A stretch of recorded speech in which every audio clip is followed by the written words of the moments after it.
வாழ்க வையகம், வாழ்க வளமுடன். குரு வாழ்க, குருவே துணை. தமிழ் ஆனந்த யோகம் வாழ்க வளமுடன். இன்று எனக்கு கொடுக்கப்பட்டுள்ள தலைப்பு வலி எனும் வேதனையும் இறைநிலையின் சோதனையும். அதாவது வலி அப்படிங்கிறது ரெண்டு வகையா ஐயா பிரிச்சிருக்காங்க.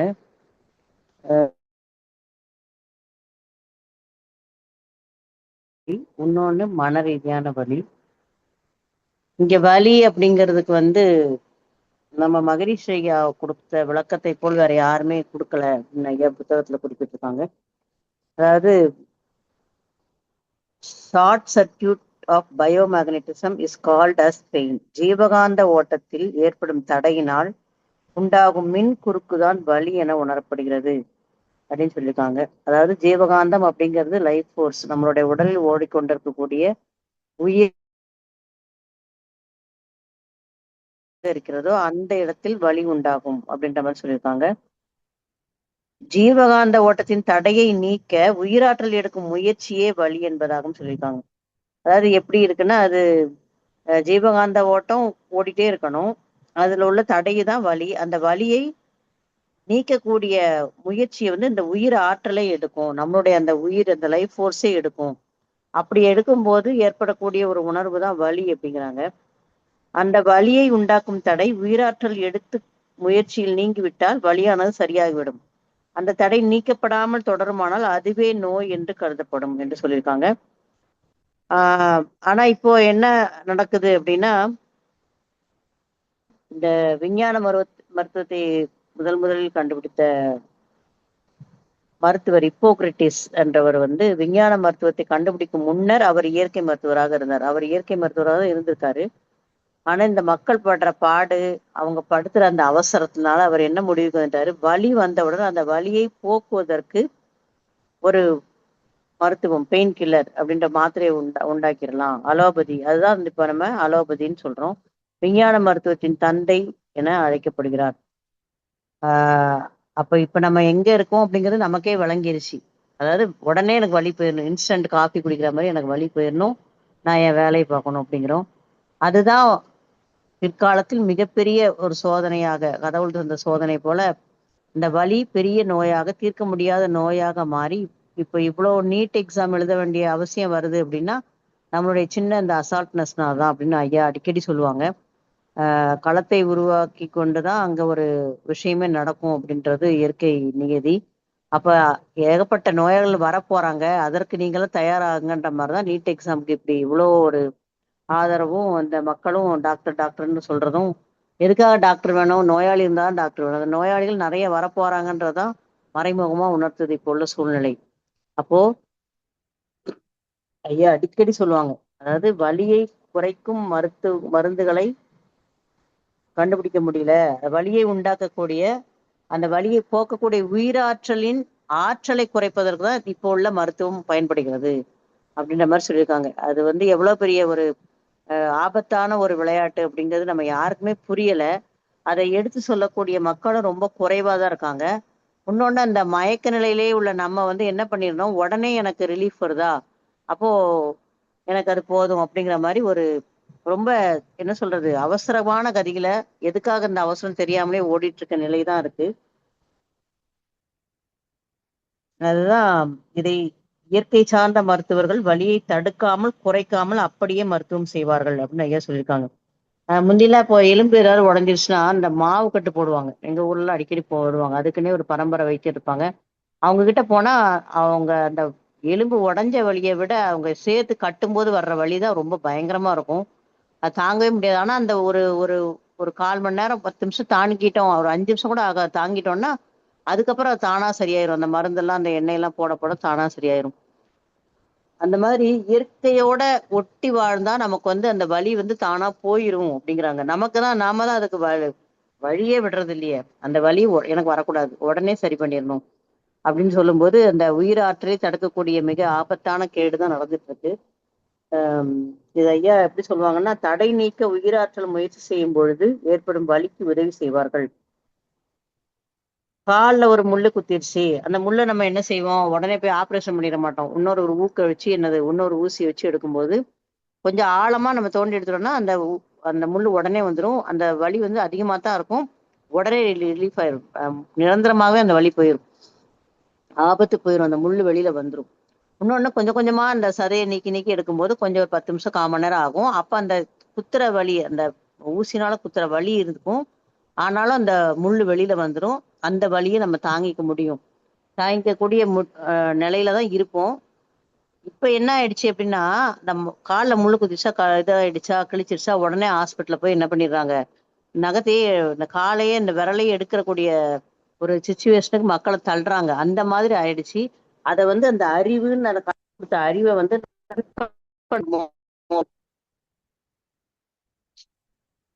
அததான் ஐயா அடிக்கடி சொல்லுவாங்க. அ உடலுக்கு அறிவு இருக்கிறது. உடல் வந்து ஞானத்தின் பகுதி. அத நம்ம உடலோட பேச்ச கேட்கவே மாட்டேங்கிறோம். அத விட்டுட்டு என்னது உயிராற்றல் தடுக்கக்கூடிய செயலுக்கு தான் ஓடிட்டு இருக்கோம்னு ரொம்ப கொறப்படுவாங்க. அது உண்மதான். அம் ஐயா சொல்ற மாதிரி இந்த அறிவ வந்து நம்ம நெறைய ஸ்ப்ரெட் பண்ணணும், நெறைய பரப்பணும் அப்படிங்கிறது என்னுடைய தாழ்மையான கருத்து. எது உண்மை, எது பொய்யின்ற ஒரு தெளிவே இல்லாம இருக்கக்கூடிய மக்களுக்கு, நம்மளுடைய ஆனந்த யோகத்துல நெறைய நம்ம குடுத்துட்டே இருக்கோம். இருந்தாலும் நமக்கு ஒரு சோர்வு சோர்வு வந்துருது. ஐயா நேத்து பேச கேட்கும்போது ரொம்ப கஷ்டமா இருந்தது. ஆனாலும் என்னது, "என் கடன் பணி செய்து கிடப்பதேன்ற" மாதிரி நம்ம செஞ்சுக்கிட்டே இருந்தோம்னா, கண்டிப்பா ஒரு விழிப்புணர்வு வரும். அது வந்துட்டு தாங்கய்யா இருக்கு. அம் இந்த வலி மாத்திரைய சாப்பிட்டுட்டு, அத கூட வலியினை அனுபவிக்காமல் விழிப்புணர்வு இல்லாத மக்கள் இந்த வலியை எப்படியாவது நிறுத்திவிட வேண்டும் என்று அதிக சக்தி வாய்ந்த மாத்திரைகள் தேடி சென்று வாங்குகிறார்கள். அதோடைய பலன் என்ன ஆகுதுன்னா, நெறைய மருந்து கம்பெனிகள் வருது. டாக்டர்ஸ் உருவாகுறாங்க.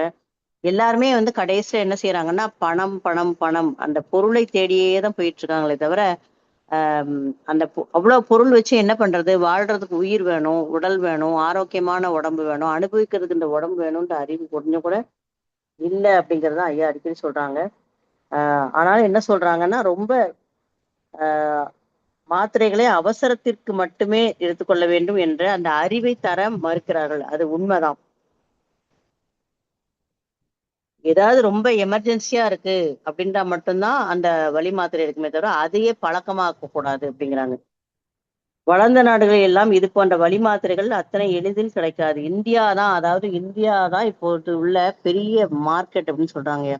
உலக அளவில் மிகப்பெரிய மார்க்கெட் எதுன்னா இந்தியா தான். அதுல வந்து நம்ம கேட்ஜெட்ஸ் நம்ம இந்த என்ன சொல்றது?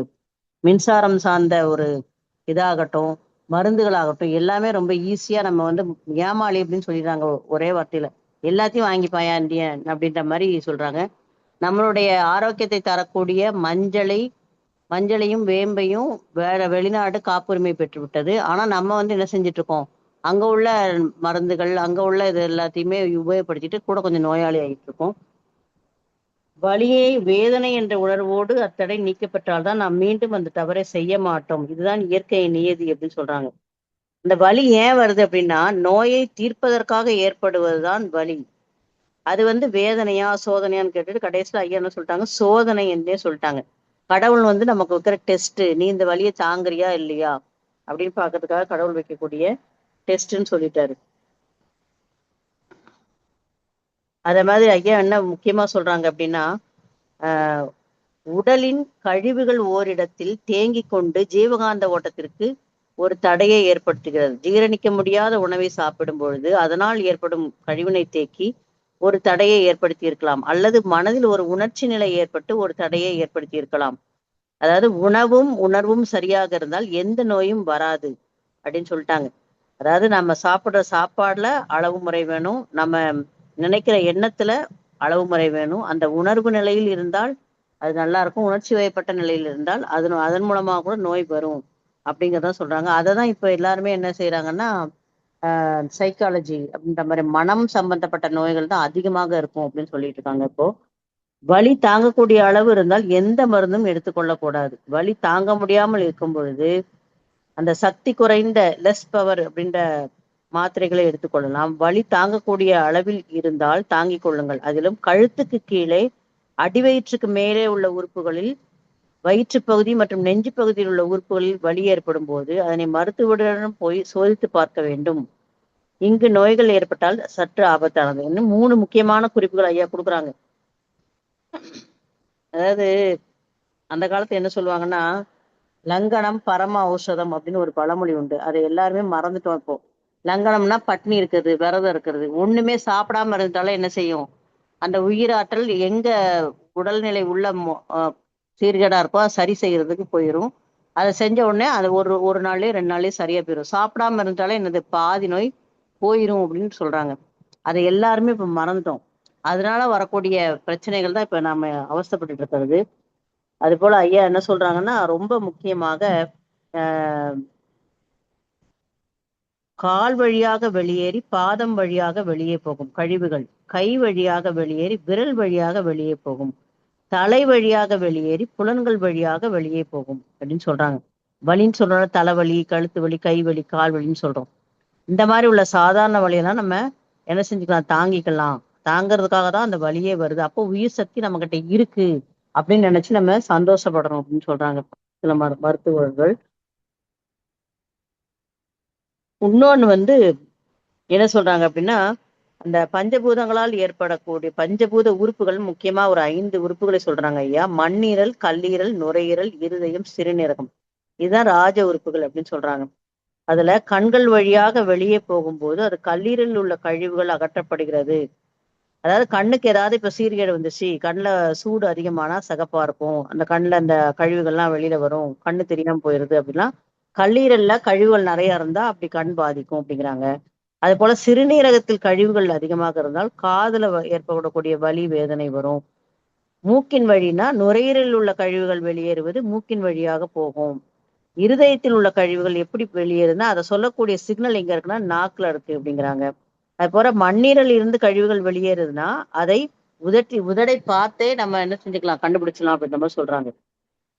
அதுபோல தலைவலி, கைவலி, கால்வலி, முழங்கால் வலி போன்றவை எல்லாம் உயிர் ஆற்றலானது தடைகளை தகர்த்து கழிவுகளை வெளியேற்றிக் கொண்டிருக்கிறது. அந்த வலியே வந்து கழிவு வெளியேற்றம் தான் அப்படிங்கிறாங்க. இந்த அறிவு நம்மகிட்ட யார்ட்ட இருக்கு? யார்ட்டயுமே கிடையாது. ஐயையோ! வலிக்குது, வலிக்குதுன்னு என்ன செஞ்சிடும்? உடனே போய் மாத்திரை போட்டு, அந்த மாத்திரை போட்டு தூங்குனோம்னா, நம்ம உடம்புல பாதி உயிர் அந்த ஆற்றலே இல்லாம சக்தியே இல்லாம, எனர்ஜி இல்லாம ஆயிரும். அத நம்ம எல்லாருமே கண்கூட நம்ம அனுபவிச்சிருக்கோம். அப்பதான் அந்த மாத்திரை மேலே ஒரு வெறுப்பு வருது. ஏன் அந்த மாத்திரைய போட்டா நமக்கு உடம்பு இவ்ளோ டயர்ட் ஆகுது? ரொம்ப எந்திச்சு நிக்க முடியலையே! அந்த அளவுக்கு பாதிக்குதே. போட்டது தலைவலிக்கு. ஆனா பாதிக்கிறது உடம்புக்கு. அது ஏன் அப்படின்னு நம்ம யோசிச்சோம் அப்படின்னா, கண்டிப்பா ஐயா சொல்ற மாரி மாற்று மருத்துவத்துக்கு எல்லாருமே மாறிருவோம். வலிக்காக போடப்படும் மாத்திரைகள் எல்லாம் கழிவுகளை வெளியே தள்ளும் உயிர் ஆற்றலை தகர்த்து விடுகிறது. அதாவது வேலியே பயிர மேய்ஞ்ச கதை தான். பயிரை வந்து காப்பாத்துறதுக்காக தான் அந்த வேலி. அந்த வலி. ஆனா, என்ன செய்றோம்? நம்ம போடுற அந்த நச்சுப் பொருட்கள், இந்த உயிர்க்கொல்லின்னு சொல்றோம்ல, அது உயிர்க்கொல்லிங்க நிஜமாவே நல்ல பேர் தாங்கய்யா. உயிர கொன்றுது. அதுபோல தான் இந்த உயிராற்றலை வந்து என்ன செய்யுது? அந்த போடுற மாத்திரை உயிராற்றல போய் கொன்றுது. அந்த வலிய போக்காம, வலிக்கான காரணத்தை போக்காமல், அந்த கழிவுகளை வெளியேற்றாமல், வேலை செய்யற நல்ல ஒரு வேலையால என்னது அந்த உயிர வந்து எடுத்துருது. அதனால நம்ம உடம்பு வந்து அவ்ளோ டயர்ட் ஆகுது. அது நமக்கு சொல்ல தெரியல. ஏதோ மாத்திரை போட்டாலே தலை சுத்துது. மாத்திரை போட்டாலே உடம்பு கூட கொஞ்சம் நோயாளி ஆயிடுறோம். அப்படின்ற மாரி சொல்றோம். இதுக்கு நெறைய வழி இருக்குங்கிறாங்க. தலைவலிக்கு பத்து போடுறது. முந்திலாம் வந்து சுக்கு அரைச்சு போடுவோம். ஆ இஞ்சிய தட்டி குடிப்பாங்க உள்ள. உள்ள குடிச்சோம்னா அந்த பித்தம் வெளியில போகும். சுக்க நல்லா அரைச்சு தலை ஃபுல்லா எங்க எங்க மாமியார்லாம் எனக்கெல்லாம் செஞ்சிருக்காங்க. தலையில நல்லா அரக்கி தேய்ச்சு விட்டாங்கன்னா, தூங்கிருவோம். கொஞ்ச நேரம் படுத்து தூங்கிருவோம். நீர்லாம் இறங்கிரும். உடனே குளிச்சுருவோம். அதுபோல காய்ச்சலுக்கு நீர் நம்ம சொல்றாங்கல்ல, இந்த வெந்நீல துணிய முக்கி போடுறது. அந்த மாரி நெறைய செஞ்சுட்டு இருந்தோம். இப்ப எதையுமே செய்யறது கிடையாது. எதுக்கு எடுத்தாலும் ஹாஸ்பிட்டலுக்கு தான் ஓடுறோம். ஒரு நாள் முழுவதும் தலைவலி இருக்கும் பொழுது 3 வேளையும் உணவருந்தாமல் தண்ணீர் மட்டும் குடித்துக் கொண்டிருந்தால் முழுமையான உயிராற்றலின் மூலம் தடைகள் நீங்கும் அப்படின்னு சொல்றாங்க. அதாவது தண்ணி மட்டுமே குடிக்கலாம் அப்படின்னு அந்த வாட்டர் தெரப்பி அப்படின்ற மாதிரிலாம் இப்ப நிறைய வந்துருச்சு. பரவாயில்லைங்கய்யா, அந்த விஷயத்துல நம்ம கொஞ்சம் சந்தோஷப்பட்டுக்கலாம். மாற்று மருத்துவம் வந்து நிறைய இப்போ யங்ஸ்டர்ஸ் கண்டுபிடிக்க ஆரம்பிச்சிட்டாங்க. அதை செய்யவும் செய்யறாங்க. அதுபோல மூலத்தத்துவமான தேவைகள் 3ஐ அந்த அளவில் அதன் அளவில் சரியாக கடைபிடிப்பவர்களுக்கு வலி என்பதே வராது அப்படின்னு சொல்லிட்டாங்க. மூலத்தத்துவமான தேவைகள்னா ஐயா சொல்ற மாதிரி பசி, தாகம், இயற்கை சீற்றத்தில் உள்ள அந்த வெளியேற்றம், இந்த 3ஐயும் சொல்றாங்க. அதுல அளவு முறை கடைபிடித்தாலே வலிகள் வராது அப்படிங்கிறாங்க. அது போல இறுதியாக வலி என்பது வேதனையா, சோதனையா என்ற கேள்வியின் விடை சோதனையே இறைவன் கொடுக்கும் சோதனை அல்லது தண்டனை. இறைவன் நாம் செய்த தவறினை உணர்த்த நம்மை சோதிக்கிறான். வலி எனும் வேதனையை கொடுத்து உணர்த்துகிறான். அதாவது இத எப்படி நான் பாக்குறேங்கய்யான்னா, ஆஹ் இந்த வலி உடல் வலி மட்டுமே வேதனையோ சோதனையோ கிடையாது.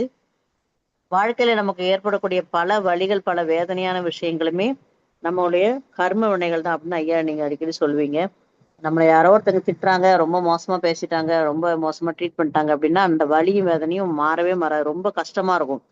அந்த வலியை எப்படி சொல்றதுன்னு தெரியாது. நம்மளால ஈஸியா மறக்கவும் முடியாது. அது என்னங்கிறது நம்ம கர்மா வெளியில போகுதுன்னு தெரிஞ்சதுனால நம்ம கொஞ்சம் ஓரளவுக்கு ஆறுதல் பட்டுக்கிறோம். அப்போ அந்த விதத்துல அந்த வலியை நம்ம அவங்களுக்கு திரும்ப கொடுக்காம இருந்தோம் அப்படின்னா நம்ம அந்த சோதனையில வெற்றி பெற்றுட்டோம். அதுதானே நம்ம குரு சொல்றாங்க. அதாவது யாருடைய உடலுக்கும் மனதுக்கும் துன்பம் தர மாட்டேன். அந்த முதல் வரியிலேயே நம்ம என்ன பண்ணிடுறோம், வின் பண்ணிடுறோம். அதை கடைபிடித்தால். கடைபிடிக்கல அப்படின்னா திரும்பவும் அந்த கர்ம வினையை வாங்கிக்கிறோம். கூட கொஞ்சம் நம்ம அவங்கள திட்டி அவங்களோட பதிவை நம்ம வாங்கி கூட கொஞ்சம் கஷ்டப்பட்டுக்கிறோம். இதனால இல்லாத இடத்துல போய் நம்ம எல்லாருமே மாட்டிக்கிறோம் அப்படிங்கிறது ரொம்ப தெளிவா தெரியுதுங்கய்யா. அது மாதிரி இந்த மாற்று மருத்துவம் கற்றுக்கொண்ட நீங்கள் எங்களுக்கு கிடைத்த மிகப்பெரிய வரம். உங்களை வைத்து நாங்க எல்லாரும் இப்ப கத்துக்கிட்டு இருக்கோம். அதுல சொல்றதெல்லாம் பார்த்தோம்னா ரொம்ப ஆச்சரியமா இருக்கு. எவ்வளவு பெரிய முட்டாள்களாக, எவ்வளவு பெரிய அறிவின்மையா அறிவை உபயோகப்படுத்த தெரியாதவர்களாக இருந்துட்டோம் அப்படிங்கறத நினைக்கும் போது ரொம்ப வெக்கமாவும் வேதனையாவும் இருக்கு.